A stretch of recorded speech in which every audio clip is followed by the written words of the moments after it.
آپ نے سنا ہوگا حضور نے سورہ رحمان کے بارے میں فرمایا ہے، سورۃ الرحمان عروس القرآن. یہ سورہ رحمان جو ہے یہ قرآن کی دلہن ہے.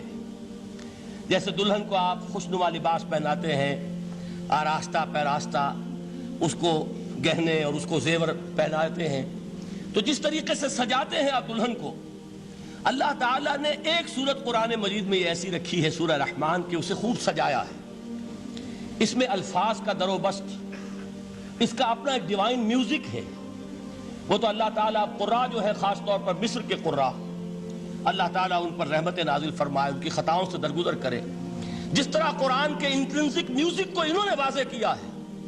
واقعہ یہ ہے کہ اگر یہ لوگ نہ ہوتے، شیخ عبد الباسط محمد عبد الصمد، شیخ محمود خلیل الحصری، یہ لوگ کہ جنہوں نے قرآن کے اس غنا، میوزک، یہ لفظ جو ہے آپ حیران نہ ہو کہ میں یہ کوئی شاید توہین کر رہا ہوں قرآن کی، حضور نے یہ لفظ استعمال کیا ہے. تغنو، اس قرآن کو اچھی سے اچھی خوشلحانی کے ساتھ پڑھو.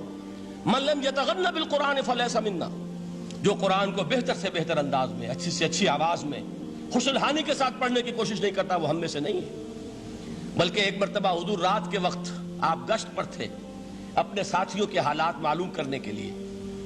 حضرت ابو موسیٰ اشعری رضی اللہ تعالیٰ عنہ ایک صحابی ہیں، ان کے گھر کے پاس سے گزر ہوا، وہ رات کو تہجد پڑھ رہے تھے، کھڑے ہوئے کیف کے عالم میں قرآن تلاوت کر رہے ہیں.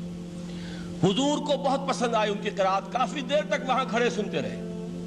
اب انہیں کیا پتا کون سن رہا ہے. بالکل اسی طرح سمجھ لیجئے ایک بات یاد آئی ہے. حضور فرماتے ہیں کہ جس طرح کان لگا کر اللہ قرآن کو سنتا ہے، کسی چیز کو نہیں سنتا. ہمیں نظر نہیں آتا نا، ہمیں معلوم نہیں، ہم قرآن پڑھ رہے ہیں تو سننے والا کون ہے؟ سب سے زیادہ کان لگا کر خود اللہ. یہاں اس لیے مجھے یاد آیا کہ ابو موسیٰ اشعری کو کیا پتا تھا کہ کون سن رہا ہے. وہ اپنی کیفیت میں نماز میں تہجد میں قرآن کی تلاوت کر رہے تھے، اور ظاہر بات ہے ان کے گھر ایکڑوں میں بنے ہوئے نہیں تھے، ایک ایک کمرہ، ایک ایک کوئی حجرہ، ایسے ہی تو گھر تھے نا صحابہ کے.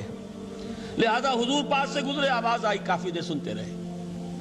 اس کے بعد آپ تشریف لے گئے، صبح فجر میں ملاقات ہوئی تو حضور نے تحسین کے انداز میں فرمایا، یا ابا موسیٰ انک قد اوتیت مزمارا من مزامیر آل داؤد. اے ابو موسیٰ، تمہیں تو آل داؤد کے سازوں میں سے ایک ساز اللہ نے عطا فرما دیا ہے. جس طرح حضرت داؤد، لہن داؤدی مشہور ہے کہ جب وہ پچھلے پہر رات کو حمد کے ترانے الاپتے تھے، قرآن میں ہے کہ پرندے شامل ہو جاتے تھے ساتھ، اور پہاڑ وجد میں آتے تھے، پہاڑ بھی ان کے ساتھ شریک ہوتے تھے. تو جس طرح کا اللہ نے ان کو لہن عطا فرمایا تھا، حضور نے تحسین کے انداز میں فرمایا ہے ابو موسیٰ اشعری، اللہ نے تمہیں بھی آل داؤد کے سازوں میں سے ایک ساز عطا فرمایا. بہرحال قرآن مجید کا جو یہ میوزک ہے، قرآن کے الفاظ کا جو حسن ہے، جہاں تک حسن معنوی ہے وہ تو ہر لفظ میں ہے، لیکن یہ حسن ظاہری، حسن صوتی، حسن لفظی، یہ اپنے کلائمیکس پر آپ کو نظر آئے گا سورہ رحمان میں. لیکن قرآن میں یہ سورت اس اعتبار سے بھی ممتاز ہے، اس کی 4 آیات پر ذرا توجہ کریں گے، عجیب حقائق سامنے آئیں گے. جہاں یہ قرآن مجید کے حسن صوت اور حسن لفظی کی معراج ہے، وہیں اس کی پہلی 4 آیات میں 4 چوٹی کی چیزوں کا ذکر ہے، سب سے اونچی چیزیں. پہلی آیت کیا ہے؟ الرحمن. ایک آیت ہو گئی. رحمان کیا ہے؟ اللہ کا نام ہے. کبھی آپ نے غور کیا اللہ کے ناموں میں سب سے پیارا نام کون سا ہوگا؟ رحمان. کیوں؟ اس کا مادہ کیا ہے؟ رحمت. ہمیں سب سے بڑھ کر جس چیز کی ضرورت ہے وہ کیا ہے؟ رحمت خداوندی. نام اچھی طرح سن لیجئے اس حضور کے قول کو. حضور فرماتے کوئی شخص جنت میں مجرد اپنے عمل کی بنیاد پر داخل نہیں ہو سکے گا جب تک کہ رحمت خداوندی دستگیری نہ کرے. کسی صحابی نے بڑی ہمت اور جرأت کا ثبوت دیا کہ پوچھ لیا، کیا حضور آپ بھی؟ جب آپ نے فرمایا کوئی شخص داخل نہیں ہو سکتا جنت میں محض اپنے عمل کی بنیاد پر جب تک کہ رحمت خداوندی جو ہے وہ دستگیری نہ فرمائے. پوچھا گیا کیا آپ بھی؟ آپ نے فرمایا ہاں میں بھی. آپ انداز کیجئے کہ اگر محمد الرسول اللہ بھی رحمت خداوندی کے ضرورت مند ہوں تو تاب دیگراں چے رسد، ہماری تو سب سے بڑی ضرورت رحمت خداوندی ہے.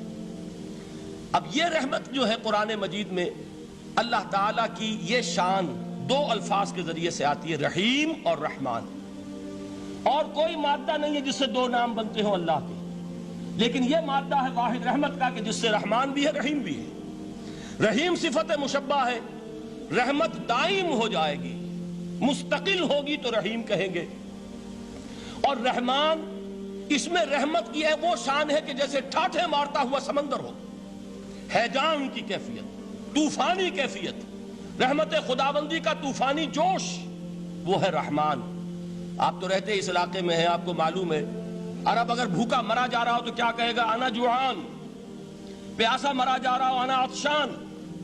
بہت غضبناک ہوگا غضبان، غضبان آصفہ قرآن میں آیا ہے، بہت غضبناک۔ رحمان جس کی رحمت جو ہے جوش میں ہے، ٹھاٹھے مارتے ہوئے سمندر کے مانند۔ تو یہ اللہ تعالیٰ کے ناموں میں سب سے پیارا نام۔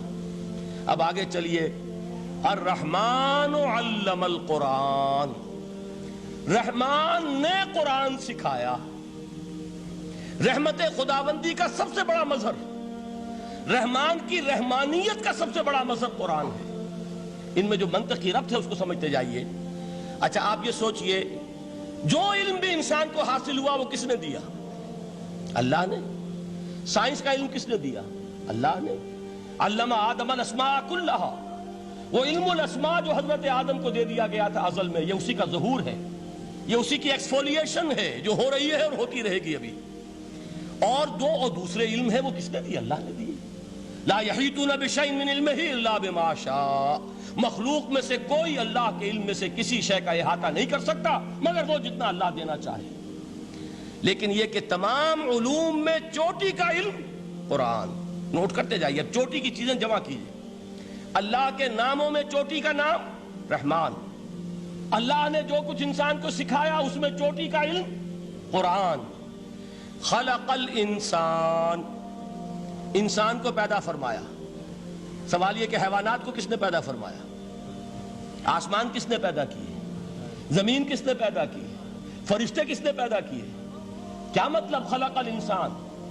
اس کی تمام مخلوقات میں اس کا کلائمیکس، اس کی تخلیق کی معراج، اس کے تخلیق کا نقطہ عروج انسان ہے۔ یہ ہے کہ جو مسجود ملائک بنا ہے۔ وَلَقَدْ كَرَّمْنَا بَنِي آدَمَ وَحَمَلْنَاهُمْ فِي الْبَرِّ وَالْبَحْرِ وَرَزَقْنَاهُمْ مِنَ الطَّيِّبَاتِ وَفَضَّلْنَاهُمْ عَلَى كَثِيرٍ مِّمَّنْ خَلَقْنَا تَفْضِيلًا۔ تو تخلیق میں سب سے اونچی تخلیق انسان کی، علموں میں سب سے اونچا علم قرآن کا، اللہ کے ناموں میں سب سے اونچا نام رحمان۔